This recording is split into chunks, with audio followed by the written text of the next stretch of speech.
नमस्कार, आप देख रहे हैं न्यूज नेशन का डिजिटल प्लेटफॉर्म और मैं हूं आपके साथ सचिन दुबे। नमस्कार, मैं हूं आपके साथ ज्योति तनेजा भसीन। आज हम बात करने वाले हैं महाराष्ट्र की। देखिए, महाराष्ट्र में मुख्यमंत्री कौन बनेगा, बस इसी बात को लेकर इस वक्त चर्चा चल रही है। इस चर्चा में हमारे साथ हमारा सहयोग देंगे रोहन। रोहन, कौन बनेगा मुख्यमंत्री महाराष्ट्र में? ज्योति, अभी तक तो सबसे आगे देवेंद्र फडणवीस का ही नाम चल रहा है, क्योंकि कल मैं देख रहा था देवेंद्र फडणवीस जब मीडिया के सामने आए तो कॉन्फिडेंस लेवल, आत्मविश्वास लेवल भी उनका काफी ज्यादा था। और तमाम जिस तरह से नारे वो वापस से लगा रहे थे, एक है तो सेफ है पीएम मोदी के नारे को रिपीट कर रहे थे, तो देवेंद्र फडणवीस का ही नाम सबसे आगे चल रहा है। उनकी माँ ने भी मैं सुन रहा था, उनकी माँ भी कह रही थी कि मेरे बेटे ने 24 घंटे दिन रात एक कर दिया, महाराष्ट्र में अपने सेहत का भी ख्याल नहीं रखा। तो देवेंद्र फडणवीस का नाम जाहिर से आगे चल रहा है। और खास बात यह है कि बीजेपी ने जिस तरह से तमाम रिकॉर्ड अब तक के तोड़ दिए हैं, सबसे ज्यादा सीटों का इतिहास बन गया महाराष्ट्र में किसी एक पार्टी के लिहाज से, 133 सीटें, तो बीजेपी सबसे बड़ी पार्टी भी बन गई है। और ये फॉर्मूला कहीं ना कहीं पहले से तय था, हालांकि लगभग 145 पे चुनाव लड़ा जी, 149 पे, हाँ, 149 पे चुनाव लड़ा था। और स्ट्राइक रेट के लिहाज से देखें तो 133 सीटें बीजेपी के झोली में गिरी है। हालांकि एकनाथ शिंदे को मैंने सुना, एकनाथ शिंदे कह रहे थे कि ऐसा कोई फॉर्मूला नहीं है कि जिस पार्टी की सबसे ज्यादा सीटें आएंगी उसका ही सीएम बनेगा। मगर जब अमित शाह गए थे महाराष्ट्र में, तीनों दल के जो लीडर्स हैं, महायुति के में से देवेंद्र फडणवीस और अजित पवार और एकनाथ शिंदे, सबके सामने यही हुआ था तय कि जिसकी सबसे ज्यादा सीटें देंगी उसका देवेंद्र फडणवीस ने ये कहा कि देखिए, ये हमने पहले तय किया था कि जिसकी भी ज्यादा सीटों का जिक्र नहीं किया, चुनावों के बाद ही हम आपस में मिलकर के तीनों पार्टियां तय करेंगी आखिर कौन बनेगा मुख्यमंत्री। लेकिन अब खबर सचिन ये आ रही है कि बीजेपी आला कमान से अजीत पवार, एकनाथ शिंदे और देवेंद्र फडणवीस बीजेपी आला कमान के साथ बैठने वाले हैं इस बात पर चर्चा के लिए कि कौन बनेगा मुख्यमंत्री।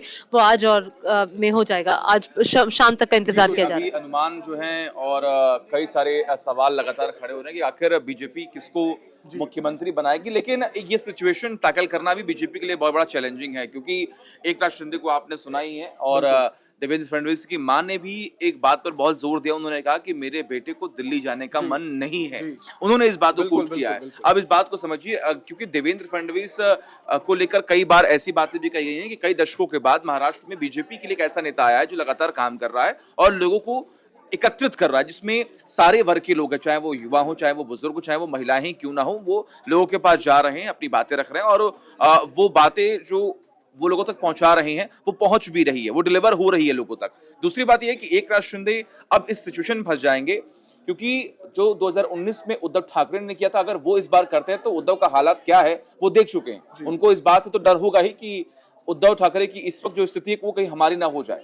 पहले जहां पर कब्जा जिसका था, जहां पर बोलबाला जिसका था, वो पार्टी अब वहां पर खत्म होती हुई दिखाई दे रही है। जो आपने कहा, अब एकनाथ शिंदे को ये भी डर होगा कि भाई अगर मैंने ज्यादा मोहित तान ली तो फिर मैं हटा करके कहीं उद्धव ठाकरे ना आ जाए, ऐसी चर्चाएं भी चल रही थी। देखिए, एक और बात है, महाराष्ट्र में प्रचंड जीत तो हासिल की है महायुति ने, लेकिन बीजेपी सरप्राइजेस के लिए भी जानी जाती है। सचिन, अगर हम महाराष्ट्र की तो अब बात कर रहे हैं, अगर हम राजस्थान की, मध्य प्रदेश की बात करेंगे, छत्तीसगढ़ की बात करेंगे, तो उन्होंने ऐसे चेहरे हमने देखे जो बहुत हाई प्रोफाइल नहीं थे, लो प्रोफाइल थे, और एक ऐसा चेहरा जो आपने सोचा भी नहीं था। क्या कहीं कोई सरप्राइज की गुंजाइश है? देखिए ज्योति, मध्य प्रदेश में हमने देखा जिस तरह से मामा शिवराज सिंह चौहान ने जिस तरह से चुनावी नतीजे किसी ने एक्सपेक्ट नहीं किया था, 160 से ज्यादा सीटें लाकर वहां दिखाई।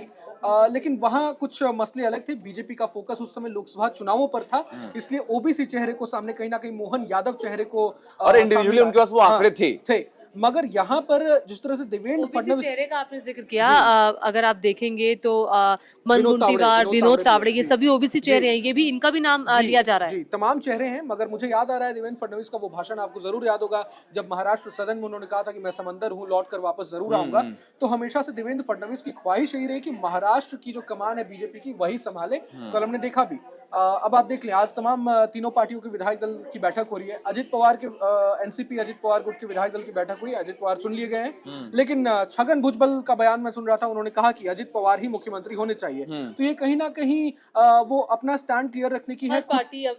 हर पार्टी बोल रही है, अजित पवार की पार्टी वाले कह रहे हैं अजित पवार मुख्यमंत्री बने, एकनाथ शिंदे की पार्टी वाले कह रहे हैं एकनाथ शिंदे बनेगा तो वही स्ट्रैटेजी वही है कि हम दबेंगे नहीं तो सीएम का पद ना मिलेगा, मगर डिप्टी सीएम पद तो, हालांकि फॉर्मूला लगभग तय हो चुका है, एक सीएम, 2 डिप्टी सीएम, और मायावती की जितनी भी पार्टियां हैं उसमें हर एक 6 से 7 विधायक पर एक मंत्री तय होगा, जिसके हिसाब से अगर हम देखें तो बीजेपी के 22 से 25 मंत्री हो सकते हैं और शिंदे गुट के लगभग 8 से 9 और अजीत पवार गुट के लगभग 4 से 5 मंत्री जो है वो हो सकते हैं। ये फॉर्मूला कल की बैठक में मेरे ख्याल से जब पीएम नरेंद्र मोदी कल रात बीजेपी हेडक्वार्टर पहुंचे थे तो उसके बाद कुछ फैसले लिए गए, लेकिन सबकी नजर इसी बात पर टिकी हुई है कि आखिर महाराष्ट्र का मुख्यमंत्री कौन होगा। पॉसिबिलिटीज जो है महिला फेस को लेकर भी बातें चल रही हैं काफी।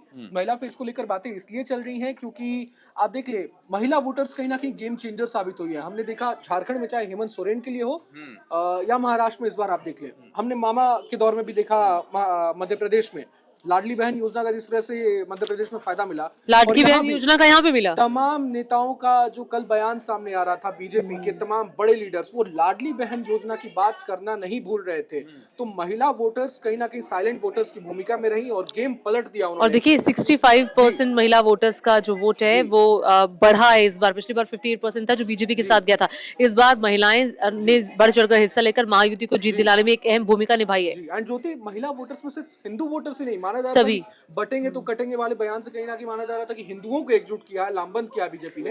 मगर अच्छा, लेकिन देवेंद्र फडणवीस ने एक है तो सेफ है का जिक्र भी किया था और कहा कि ये प्रधानमंत्री का एक ऐसा बार में हाजिरी लगानी है तो हाँ ज्यादा पीएम मोदी अच्छा, सबसे बड़ी बात यहाँ पर एक कल जब PM Narendra Modi BJP headquarter पहुंचे थे तो उनके अगर आप संबोधन को सुने, अगर आपने सुना होगा तो उन्होंने सिर्फ कांग्रेस को घेरने की पूरी कोशिश की। उन्होंने कहीं पर भी शरद पवार का जिक्र नहीं किया, उन्होंने कभी भी उद्धव ठाकरे का जिक्र उस संबोधन में नहीं किया है।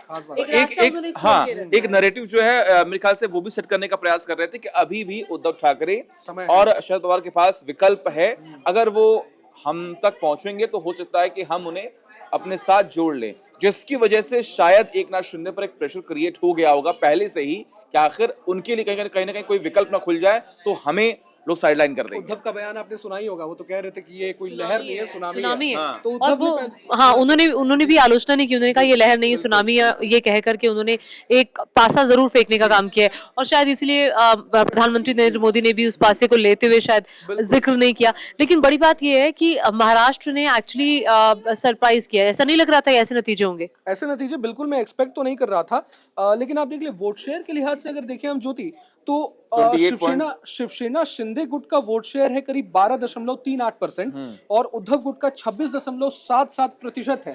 शिवसेना शिंदे गुट को 57 सीटें मिली है जबकि उद्धव गुट को 20 सीटें। तो सीटों के में तब्दीली नहीं कर पाए उद्धव गुट, लेकिन वोट शेयर ज्यादा है। और मुंबई की सीटें आप देख ले 36 विधानसभा जो सीटें हैं तो उसमें उद्धव गुट को 10 सीटें आई थिंक मिली है। तो टोटल 20 में से 10 सीटें तो मुंबई रीजन से ही आ रही है। तो भले ही महाराष्ट्र ने उद्धव को झटका दिया मगर मुंबई ने उद्धव को एक तरह से जिताया है। ये हम देख लेकिन दो सीटें, दो जोन जो कि विदर्भ और मराठवाड़ा, ये दो इलाका जहां पर बहुत बड़ी बढ़त जो है महायुति को मिली है और इसी का फायदा मेरे ख्याल से इस बार महाराष्ट्र में बीजेपी को मिला। लेकिन इस बार के एग्जिट पोल गलत साबित नहीं हुए। हर बार के चुनावों में कई बार सारे सवाल खड़े होते हैं एग्जिट पोल जो है वो गलत है, लेकिन इस बार के एग्जिट पोल सही साबित हुए और रिजल्ट इस बार बीजेपी के साथ चला गया, यानी कि मैंडेट बीजेपी को मिला।